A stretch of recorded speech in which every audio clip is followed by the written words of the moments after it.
Boa noite, juventude, boa noite, igreja. Estamos aqui mais uma vez no nosso culto jovem, dessa vez no formato um pouco diferente, onde cada um está na sua casa, mas se Deus quiser no próximo nós estaremos ao vivo. E isso também não pode impedir que a gente busque e louve o nosso Deus de todo o nosso coração. Então, se você ainda não fez isso, eu te encorajo a compartilhar o link desse culto com seus amigos, com seus familiares, para que eles também possam participar com a gente desse momento tão importante na nossa semana. E se você tem algum pedido de oração, coloca aqui no nosso chat para que a gente possa orar durante a semana também, anote esses pedidos e que a gente possa lembrar uns dos outros. Quem sabe mandar uma mensagem para essa pessoa. Fizeram isso comigo na segunda e fez toda a diferença na minha semana. Então que a gente possa de fato estar juntos, como a gente pôde aprender no último culto. Vamos orar? Pai, muito obrigada por mais uma vez estarmos aqui juntos, cada um na sua casa, Senhor, mas ainda assim juntos, buscando louvar e adorar ao seu nome, Deus. Ser conosco nesse culto, que realmente possa fluir dos nossos corações e chegar a Ti como um perfume agradável, Senhor. Em nome de Jesus, esteja conosco. Amém. Vamos cantar?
Senhor.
Vamos fazer a leitura bíblica agora, que nos foi proposta, no Salmo 63, dos versos 1 ao 3. Ó Deus, Tu és meu Deus, eu te busco de todo o coração, minha alma tem sede de Ti. Todo o meu corpo anseia por Ti nesta terra seca, exausta e sem água. Eu te vi em Teu santuário e contemplei Teu poder e Tua glória. Teu amor é melhor que a própria vida. Com meus lábios te louvarei. Vamos assistir agora os nossos comerciais e logo em seguida a gente vai ter uma participação especial da Gabi cantando pra gente Aquieta Minha Alma.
Pai, muito obrigada, Senhor, porque até aqui o Senhor tem estado conosco.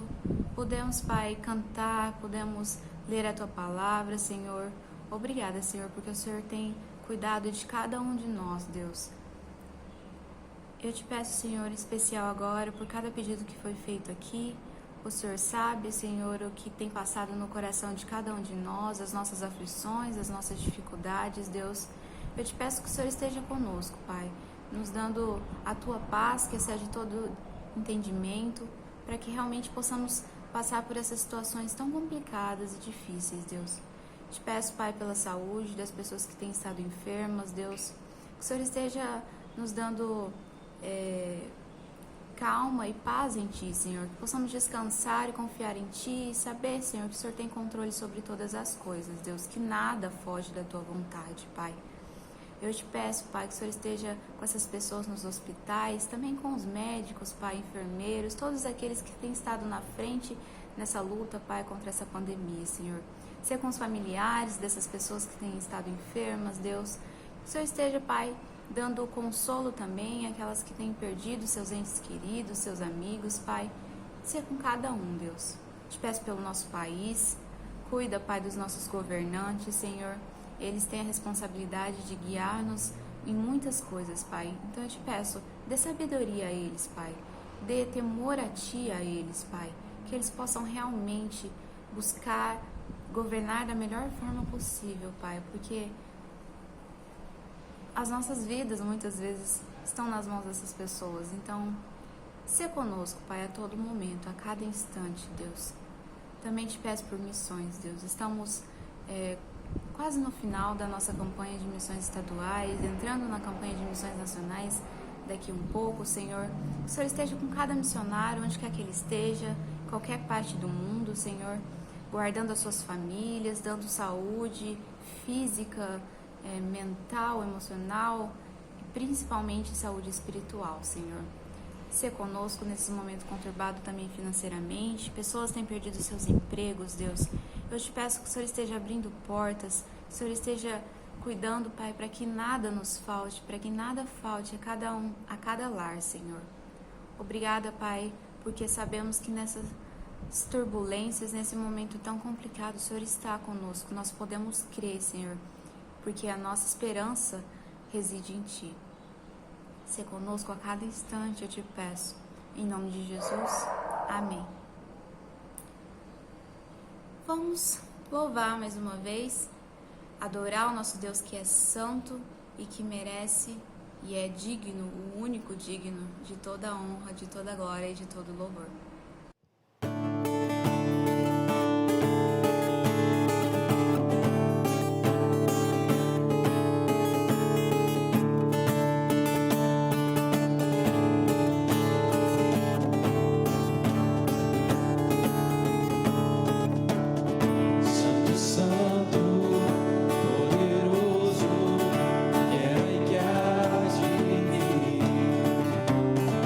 Deus da glória.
Nós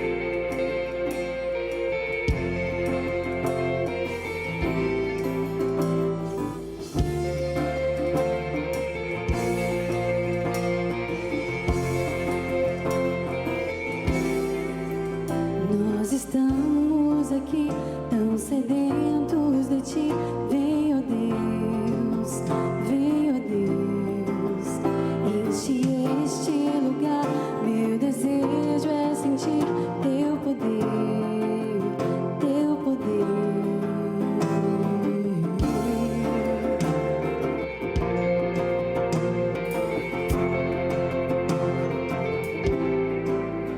Nós estamos aqui tão sedentos de ti. Vem, ó Deus, vem, ó Deus, enche este lugar. Meu desejo é sentir teu poder, teu poder. Então vem me incendiar o coração, é o teu altar. Quero ouvir o som do céu, a tua glória contemplar. Então vem me incendiar meu coração, é o teu altar. Quero ouvir o som do céu, tua glória contemplar. Nós estamos aqui tão sedentos de ti. Vem, ó Deus, enche este lugar. Meu desejo é sentir teu poder, teu poder. Então vem me incendiar meu coração, é o teu altar. Quero ouvir o som do céu, a tua glória contemplar. Então vem me incendiar meu coração, é o teu altar. Quero ouvir o som do céu, a tua glória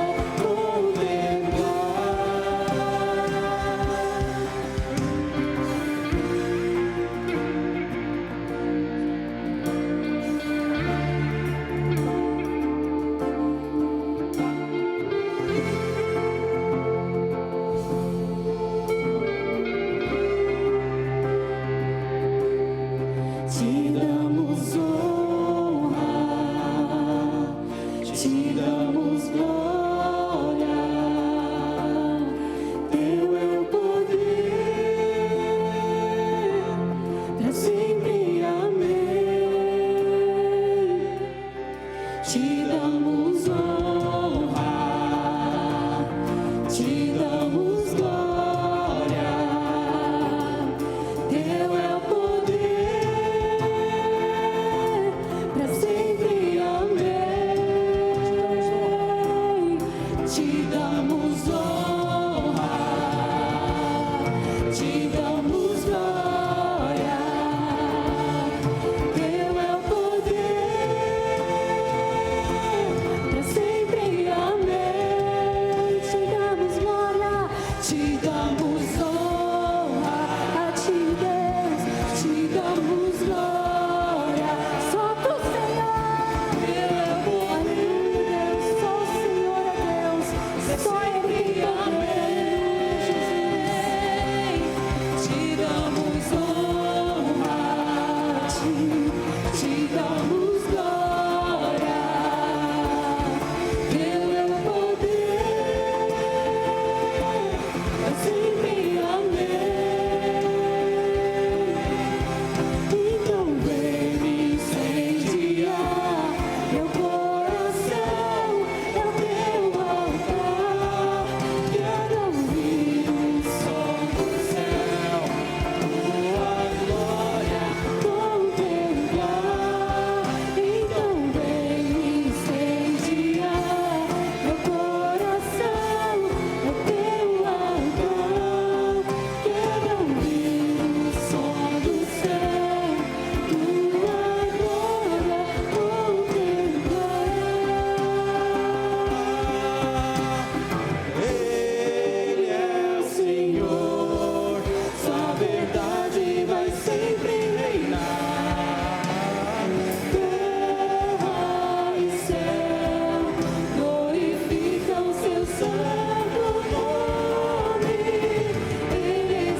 cantar que o Senhor é o nosso Rei dos Reis, que Ele é exaltado.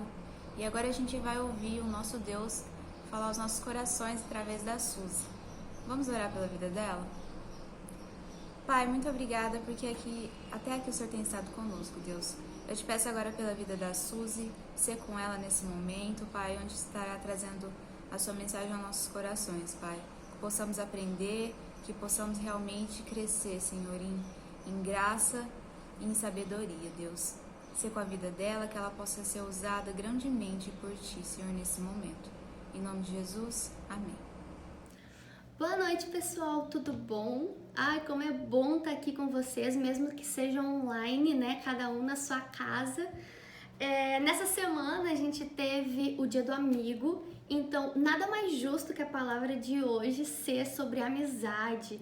Eu queria compartilhar com vocês sobre um amigo muito precioso de Paulo chamado Onesíforo. Não sei se muitas pessoas já ouviram falar dele, mas as características dele nos encorajam a ser amigos melhores. Então eu quero dividir com vocês. Onesíforo, especificamente, assim, ele é citado em 2 Timóteo, no capítulo 1, especificamente no versículo 15 a 18. Eu vou ler para vocês. Aqui Paulo está escrevendo para Timóteo. Então ele diz: Você, Timóteo, sabe que todos os da província da Ásia me abandonaram, inclusive Figelo e Hermógenes. O Senhor conceda misericórdia à casa de Onesíforo, porque muitas vezes ele me reanimou e não se envergonhou por eu estar preso. Pelo contrário, quando chegou a Roma, procurou-me diligentemente até me encontrar. Conceda-lhe o Senhor que naquele dia encontre misericórdia da parte do Senhor. Você sabe muito bem quantos serviços ele me prestou em Éfeso.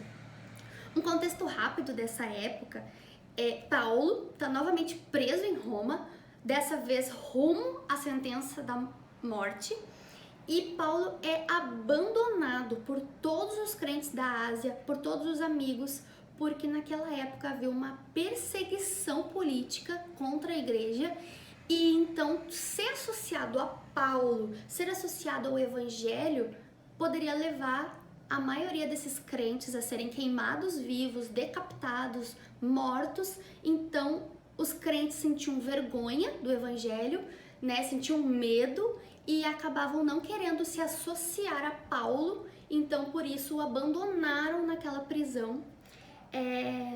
Muitos poderiam sim ter ido testemunhar a favor de Paulo, mas acharam melhor não, né? Pelo contexto, né? Por medo de serem mortos. Então Paulo, ele fala: ninguém foi a meu favor, todos me abandonaram, né? É no meio dessa perseguição toda que Paulo escreve essa segunda carta a Timóteo, né? Então Paulo, depois de exortar Timóteo a guardar o evangelho, Paulo mostra que diante dessa perseguição, muitos crentes abandonarão o evangelho, né? Então, ao longo dessa carta, Paulo vem e encoraja Timóteo a não se envergonhar do evangelho, né? Mesmo com todas as provações, com todas as dificuldades. E é interessante a gente ver que é durante as provações que a gente reconhece os verdadeiros amigos e principalmente os verdadeiros cristãos. Então, aqui Paulo, nessa última prisão dele, abandonado, com certeza ele sentiu as privações, se sentiu traído, se sentiu abandonado, se sentiu talvez até um sentimento de ingratidão com as pessoas, afinal ele tinha vivido um ministério grandioso, né? E ele era um dos maiores líderes, né? Um dos maiores líderes, né, do evangelho, e ele realmente se viu naquela situação, sozinho e abandonado. Mas a gente sabe que Deus sempre providenciou tudo na vida de Paulo, né? Desde o sustento físico, emocional, financeiro, e não poderia ser diferente nessa fase final da vida dele. Então, tem Onesíforo, que é esse amigo de Paulo, tão precioso que em nenhum momento desistiu de Paulo ou se sentiu envergonhado em ter o seu nome associado a Paulo e ao Evangelho. Então Onesíforo ele vai até a cadeia visitar Paulo, né? Vai até a prisão e estende os braços, né? É aquele amigo que está ali presente fisicamente no meio de um sofrimento gigantesco. Eu queria que a gente agora parasse para pensar em 3 características desse amigo precioso de Paulo. Onesíforo, ele era um amigo abençoador. No versículo 18 diz assim: "Você sabe muito bem quantos serviços ele me prestou em Éfeso." Durante os 3 anos que Paulo passou em Éfeso, Onesíforo ele prestou muitos serviços para Paulo, né? Ele ajudou muito Paulo, buscou junto com Paulo a melhor maneira de propagar o evangelho naquela região, né? Inclusive através da casa dele, né? Então ele realmente é um amigo que em todo tempo abençoou Paulo como pôde. Onesíforo, ele era um amigo consolador. No versículo 16 a gente vai ver que Paulo fala: "Porque muitas vezes ele me reanimou e não se envergonhou por eu estar preso." Então, diferente de todas as pessoas da Ásia, ele não fugiu de Paulo, ele não fugiu de quem ele era, ele não se envergonhou do evangelho, né, por causa das algemas, por causa da prisão de Paulo, mas pelo contrário, ele levou ânimo, ele encorajou Paulo naquele momento que Paulo mais precisava. E Onesíforo era um amigo, então, encorajador. A gente vai ver no versículo 17 que Paulo diz: "Pelo contrário, quando chegou a Roma, procurou-me diligentemente até me encontrar." Por que Paulo diz isso? Porque Onesíforo morava em Éfeso. Então ele fez uma grande viagem até Roma sem saber onde Paulo estava, sem simplesmente ter noção nenhuma em qual prisão Paulo estava, e ele teve que procurar. Imagina naquela época, né? Teve que perguntar, teve que ir atrás, e se naquela época havia perseguições, ele arriscou a própria vida para estar com Paulo, para encontrar o amigo, né? Então ele não desistiu de estar ao lado de Paulo, né? Nesse momento mais difícil da vida dele. Eu estava pensando no sentimento de Paulo, sozinho, abandonado naquela prisão, que as condições deveriam ser mais precárias possíveis, né? E o carcereiro chegar e falar assim: "Paulo, tem uma visita para você." Imagina o que Paulo sentiu naquele momento, quando viu Onesíforo. Paulo deve ter se enchido de gratidão, Paulo deve ter, assim, visto Deus naquele lugar, naquele momento, porque ele sabia que ele ia morrer e na cabeça dele nunca mais ele veria ninguém, né? Então, Paulo, a gente até não tem descrito na Bíblia, né, o que eles conversaram, se Onesíforo voltou outras vezes ou não, mas eu fico imaginando assim, Onesíforo chegar naquele momento, né, com notícias sobre o evangelho, quanto o evangelho continuava avançando, o que estava sendo pregado em Éfeso, né, como estava a situação da igreja, e Paulo se alegrando, né, mesmo sabendo que estava preso rumo à morte.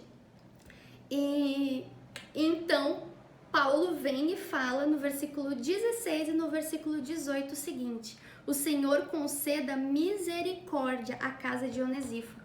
Conceda-lhe o Senhor que naquele dia encontre misericórdia da parte do Senhor, porque Onesíforo era um amigo que colheu o que semeou." Onesíforo sempre colheu misericórdia, e Paulo agora roga por misericórdia da parte de Deus na vida de Onesíforo.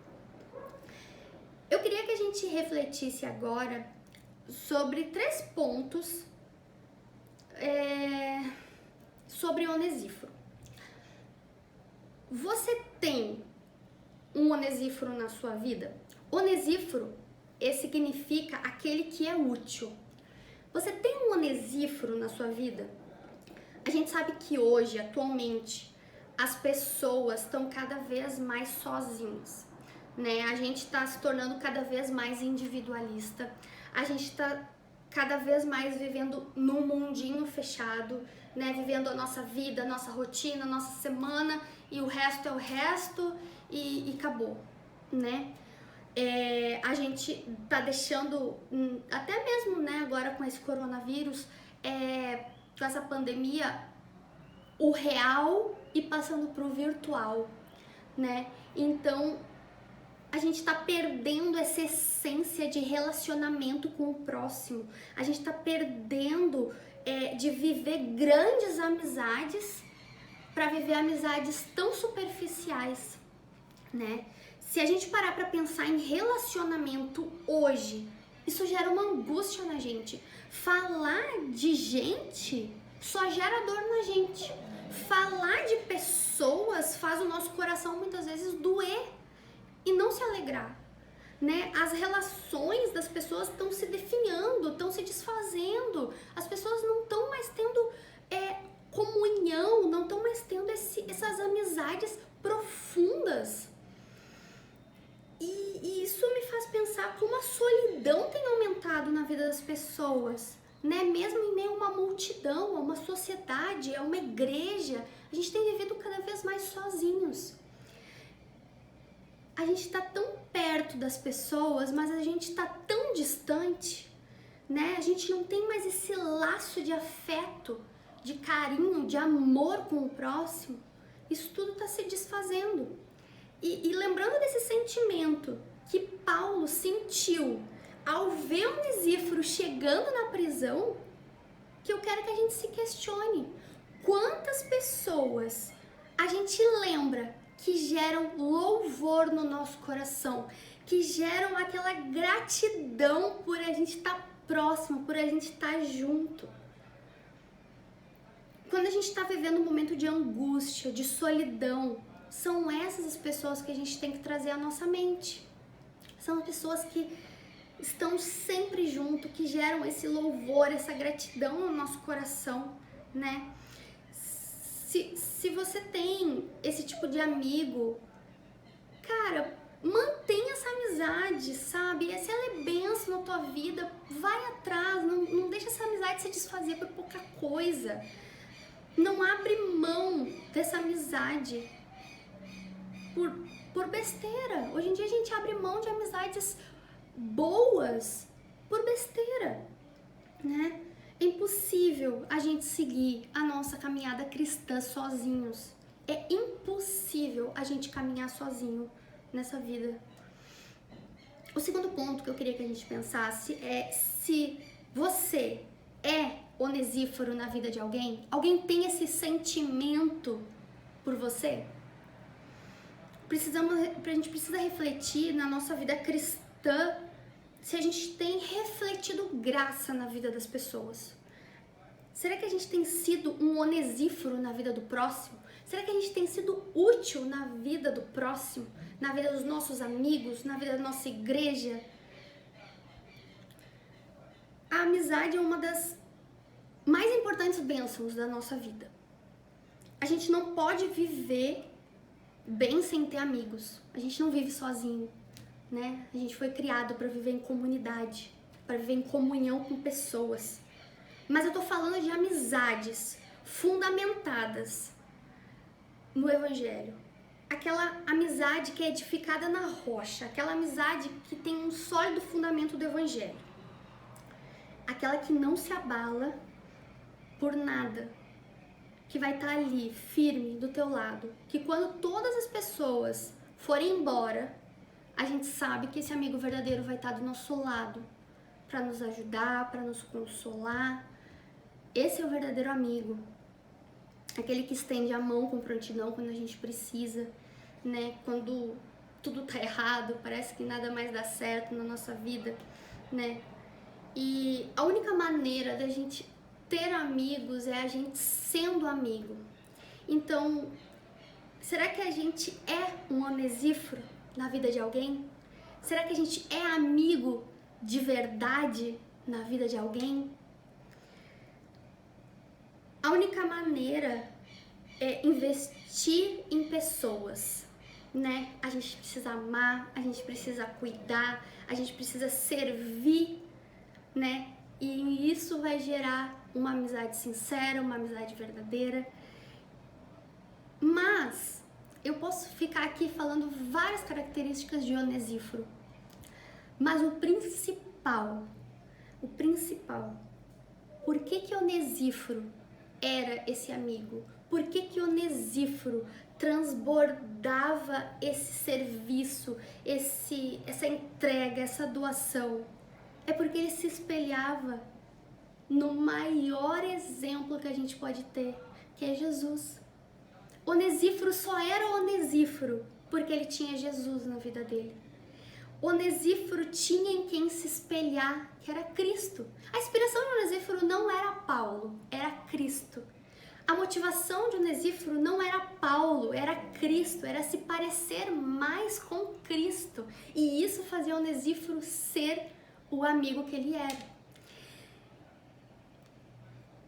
Quando a gente fala de Cristo, a gente precisa ter em mente que Cristo nos ensina a perder, nos ensina a se sacrificar, nos ensina a se entregar, nos ensina a doar o nosso tempo, doar a nossa vida, sem nada em troca. Foi isso que Onesíforo fez. Onesíforo arriscou a vida dele, saindo de Éfeso para ir a Roma, sem esperar nada em troca. Ele podia ter sido morto no caminho, mas não. Ele, pela graça de Deus, ele conseguiu chegar até Paulo, ele conseguiu levar esse amor de Cristo a Paulo naquele momento tão desesperador, talvez, na vida de Paulo. E é isso que a gente precisa aprender com Onesíforo, né? O Onesíforo, ele só buscou se parecer mais com Cristo, e a amizade que ele tinha com Paulo fluiu naturalmente. Então, pra gente ser esse verdadeiro amigo, né? A gente precisa buscar mais a Cristo. A gente precisa ter Cristo na nossa vida. Cristo precisa fazer parte dos nossos dias. Somente assim a gente vai conseguir abençoar a vida de outras pessoas, a vida da nossa igreja, a vida do próximo, as pessoas que estão ao nosso redor. E a gente vai conseguir ser pessoas que geram louvor no coração de outras pessoas.